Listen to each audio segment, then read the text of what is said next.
서울의 그 밝은 그 황홀한 불빛들 다 볼 수가 있잖아요. 그럴 때 그렇죠. 약간 지금도 좀 얘기하면서 그러는데 머리 뒤가 좀 찌릿찌릿하면서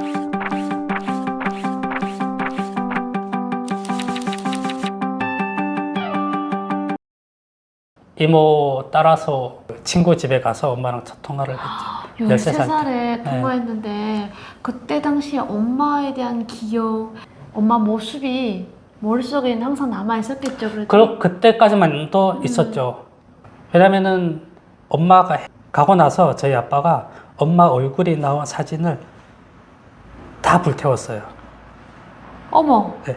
그냥 그 저희 집에 있는 사진을 갤러리를 몽땅 다 불태워가지고 더 이상 엄마 얼굴이 있는 사진이 없었어요. 이야. 근데 그 중에 제가 가지고 있던 게 그 딱 옛날 그 공민증 그거 아시죠? 초록색 이거. 초록색이 정리를 예, 이렇게 되는 예. 거 저기시. 아이고. 여기에 딱 엄마 그 증명사진 딱 있는 거. 저는 이제 그거 가지고 계속 있었거든요. 그래서 보고 싶으면 들어가서 이제 옷장 열고 요거 꺼내서 아 엄마 이렇게 생겼을까요? 나도 엄마 닮았으니까 이러면서 어떡해.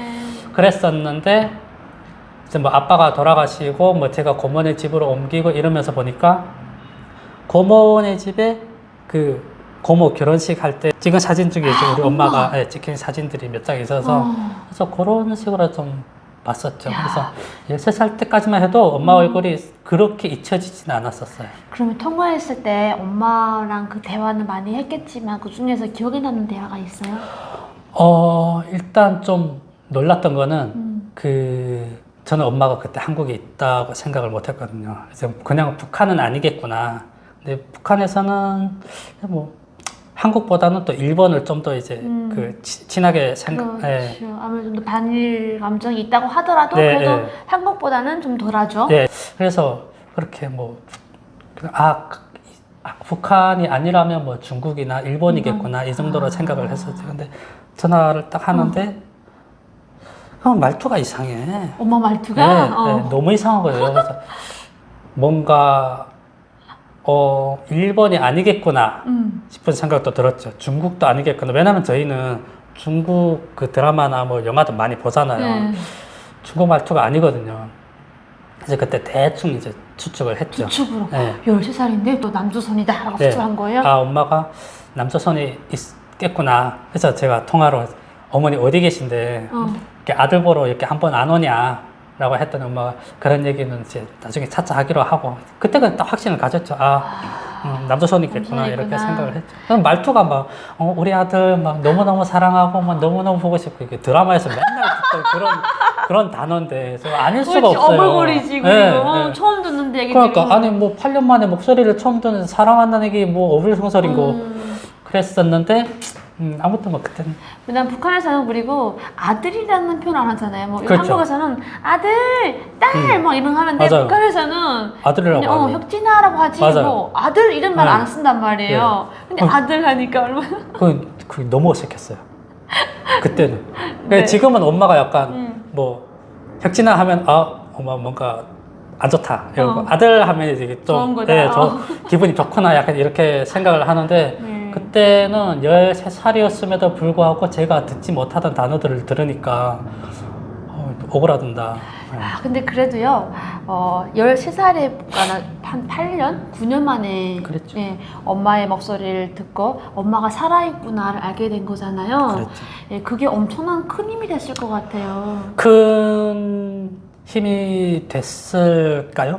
위안이 안 됐어요? 그때는 사실 아까 그 가영님이 하셨던 그 질문에 이어서 대답을 하자면 그때 엄마한테서 들었던 얘기 중에 뭐 어떤 기억에 남는 얘기보다 제가 엄마한테 했던 얘기는 기억이 나요. 뭐라고 했는데? 그때 엄마가 뭐 아들 뭐 엄마는 준비됐으니까 아무 때나 엄마 옆에 와도 된다. 너만 결정하면 엄마가 아무 때나 사람 보내서 데려올 수 있다. 이렇게 하셨는데 그때 제가 쐐기를 박았죠. 뭐라고? 저는 딱 이렇게 얘기했어요. 저는 어머니처럼 조국을 배신하지 않겠습니다. 지금 생각해도 미친놈인가. 그렇지. 그때는 근데 진짜 제가 북한에서 진심이었겠지. 그때는 진심이었죠. 저는 그때 막 그 로열티가 있었어요. 네. 뭐였어요? 뭐 장모님을 위하여 뭐 하는 전사가 되겠습니다. 뭐 아, 이런 뭐, 거요? 그, 어? 길령조 영웅이. 그런 것보다, 아, 내가 북한에서 그래도 뭐, 입당 정도라도 좀 아. 하려면은, 엄마의 그 오점을 좀 딱 없애려면은 내가 어느 정도 노력을 해야 되겠다 싶어가지고, 그래서 사실 뭐, 공부도 열심히 하고, 뭐, 그 외에 군대 가기 위한 노력도 좀 많이 했었고, 어찌 보면 터대는 안 좋아도 네. 나의 뭔가 권력 같은 거를 어떻게 잡아보려고 좀 맞아요. 엄청 너를 닦았다고 해야 되겠죠? 그랬죠. 네. 엄마랑 13살에 통화를 했고 조국을 배신하지 않겠습니다. 뭐 이렇게 완전 엄마한테 완전 가슴에 못 박는 소리를 딱 하고 부끄럽네요. 네 했는데 그러면 어떻게 탈북하겠다 결심한 거예요? 탈북을 하게 된 계기는 네. 뭐 아무래도 그 군사명부에 이름이 올라가면서부터 감시가 계속 붙기 시작했고, 그리고 그때 뭐 제가 고모가 무산에 사는데 무산으로 그냥 방학에 놀러 가는 것만으로도 감시가 힘들었어요 그때는. 네. 무산 고모의 집에 갔을 때 뭐 감시를 받고 있구나라는 느낀 적이 있나요? 제가 고모네 집 갔을 때 이제 고모부가 출근하면은 고모부 그 보이부로 이렇게 제가 그 청진에 있는 그쪽에서 전화가 온대요. 확인 전화. 확인 전화를 한대요. 그리고 고모부도 그때 보이부에서 세포비서였나 그걸 했어가지고 좀 그런 식으로 좀 얘기를 듣다 보면 아 내가 무산에 들어오는 것도 감시가 붙는구나 이런 생각을 좀 많이 했고, 그리고 북한에서는 학교를 졸업하면 맹원이면은 국가에서 다 이제 어딜 가라 이렇게 정해주잖아요. 그렇죠. 배치를 하죠. 네. 뭐 대학교나 뭐 이런 게 아니면은 근데 군대를 가려고 했는데 군대는 당연히 안 됐고, 왜냐면은 저는 어찌 보면 고아거든요. 그렇죠. 네, 엄마가 행방불명이어도 행방불명이니까, 네, 고아이니까 안 된대요. 그래서 너무 어이가 없잖아요. 왜 안 되냐? 그래서 저는 그때 당시 아 저라도 군대를 나가서 좀 집에 좀 입을 하나 좀 덜어보자 약간 이런 느낌이었고, 한편으로는 군대를 나갔다 오면은 좀 저희 그 집에 좀 상황이 좀 변하지 않아 있을까 좀 이렇게 생각을 했던 건데, 저 고아라서 군대를 못 나간다 그래가지고 1차적으로 좀 북한 네. 정권에 대한 어찌 보면 국가에 대한 약간 그런 반항심이라고 해야 될까요? 그런 부분이 좀 생겼고, 근데 그때 친구들 다 군대를 가고 3월 달에 졸업을 하면은 4, 5, 6 다 군대를 가잖아요. 근데 고향에 저랑 뭐 또 여자인 동창생들 그리고 군대 못 나가는 남자애들 몇 명 이렇게 해가지고 몇 명 안 남았었어요. 근데 이 얘네들은 이제 국가에서 정해진 뭐 어디 구두공장이라든가 뭐 식료공장이라든가 이런 데 가는데, 제가 그때 배치가 됐다는 게 그 운율. 탄광? 예. 아이고. 내가 탄광에 배치가 됐다는 거는 아이고. 이거는 끝난 거다. 가망이 없지. 예. 그래서 그때 6월 초였는데 안 가고 버티다가 그 구역 청년동맹에서 계속 사람이 와요. 어쩔 수 없다. 그냥 가야 되겠다라고 해서 무산까지 들어오는 거를 한 3번 시도했어요. 아, 감시가. 예. 그래가지고 3번째 만에 무산으로 들어와가지고 그래서 중국으로 넘어와서 엄마한테 전화를 했죠. 뭐라고 했어요? 그때 또 엄마가 좀 놀랐어요. 왜냐면은 제가 들어와가지고 엄마한테 먼저 연락을 했어요. 엄마한테 가겠다. 그랬더니 오케이 해서 뭐 브로커 잡아주고 이렇게 했는데, 국경경비대 집에서 제가 며칠 있었거든요. 네. 그리고 딱 정해진 날짜에 넘어야 되는 거 아니에요. 근데 맞아요.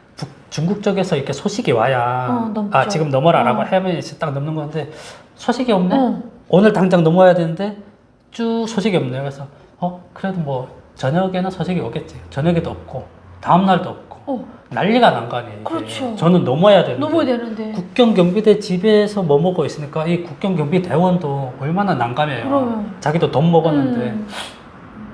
그래서 결국 저 어쩔 수 없다 하고 그 화폐 개혁하고 나서 200원짜리 그 200원짜리 한 장을 들고 있었는데, 그때 나와가지고 딱 빵 하나 그리고 담배를 제가 3개인가 그렇게 샀을 것 네. 같아요. 네.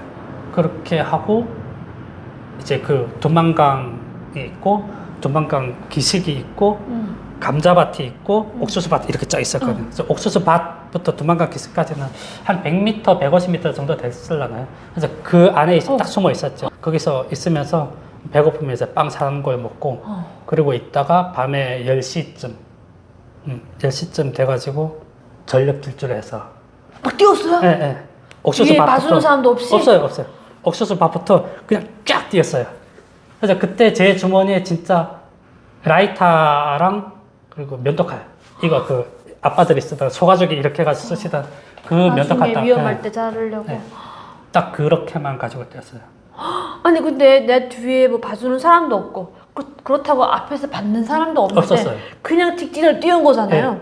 6월 26일 날이었는데 그때가 북한이 6월 초였나 5월 말이었나 그때 홍수가 터졌었어요. 빠르네. 그래서 아니 제가 수영을 한 4분을 했거든요. 두만강 건너는데 근데 여기서 했는데 이쪽에서 떨어진 거예요. 그래서 걸어서 여기까지 올라오는데도 꽤 걸렸고 저는 이제 중국 그 어느 동네 어떠한 걸 목표하고서 네. 아. 네, 불빛이 있잖아요. 그래서 저기는 사람 사는 동네인데 넘어서 이렇게 갈 줄 알았죠. 근데 이미 이쪽에 내려가 있으니까 다시 걸어서 올라오는데도 시간 걸렸는데 걸어서 올라온 동안에는 뭐 위험한 일도 없었고 뱅방될 때 만나지. 그런 거 없었어요. 와 네. 운이 좋았네요. 저는, 진짜 운이 진짜 좋았던 운이 좋았어요. 거네요.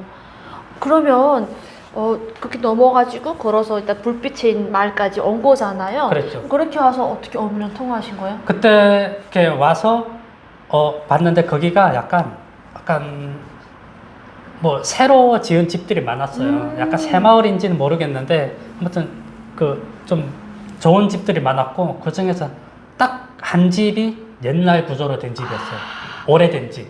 그래서 딱 그 집을 목표로 하고 들어갔어요. 이제 밖에서 이제 문 두드렸죠. 계십니까? 안에서 할머니 한 분 나오시는데 다행이다. 안녕하십니까? 저 조선 했는데 할머니가 바로 들어오라고 그래가지고 들어갔는데 그 아시죠?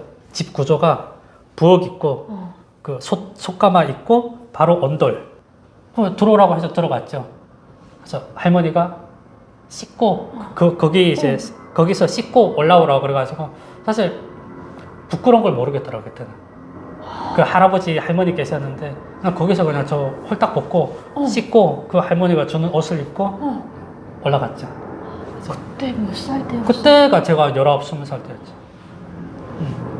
네. 근데 그 할머니 할아버지는 정말 좋은 분이시네요. 정말 좋은 분이셨어요. 네, 그리고 이미 경험이 있으신 분들이에요. 네, 맞아요. 저도 그렇게 생각을 하는데 많은 사람들을 그렇게 구원해서 한국으로 내 생각 보낸 것 같아요. 맞아요.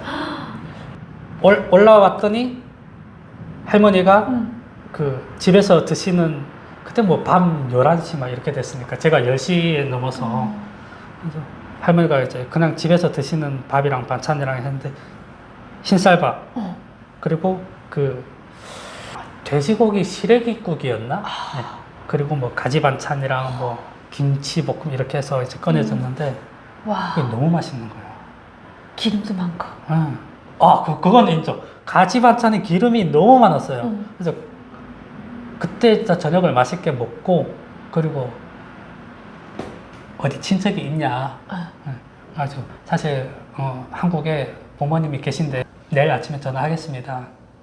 그래서 전화번호는 제가 외우고 있었으니까 그래서 다음날 아침에 일어나가지고 새벽에 엄마가 출근하기 전에 전화를 했죠.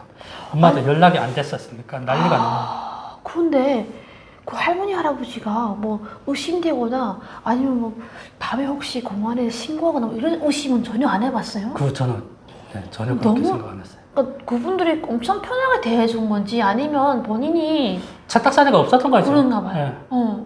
그때는 그냥 어떻게 그런 여유가 있어? 아니 내일 아침에 어머니랑 통화하겠습니다. 이게- 그거는 완전 친척집에 가서 하는 멘트잖아요. 이게 저는 그때 이렇게 한 번 그 지역을 옮길 때마다 좀 놀라웠던 게 저는 두만강만 건너면 여기서 이제 한국으로 갈 수 있겠지라는 생각을 했었어요. 브로커를 잡고 뭐 여러 지역을 모르니까. 거쳐서 이런 거를 몰랐으니까. 네. 그래서 다음날 아침에 엄마한테 전화를 했죠. 어머니 저 중국인데 가겠습니다. 깜짝 놀랐겠다 엄마. 깜짝 놀랐죠. 당장 출근해야 되는데 그래가지고 거기서 다시 엄마가 브로커를 잡아줘가지고 오게 되긴 했는데 그때 그 전에 잡았던 브로커가 전날 술 먹고 장염이 걸려서 마중을 못 나왔다니. 아이고. 그래서 야 이게 사람 뭐 물론 이제 그 사람들이 느끼는 거랑 저희가 느끼는 거랑 다르긴 하겠지만은 저희 입장에서는 사람 목숨이 하나 왔다 그렇지. 갔다 하는 건데 이놈들은 이제 술 처먹고 앉아가지고 저기 하니까 여유 있다. 예, 좀 그렇다고 뭐 돈을 안 받은 것도 아니고 어찌 참. 보면 잘 된 거죠. 네, 잘 된 거기도 잘된 하고 거죠. 어찌 보면. 예. 이상하네. 나는 분명 버스를 타고 가고 있는데 누군가 저를 막 깨우더라고요. 그래서 눈을 떴죠.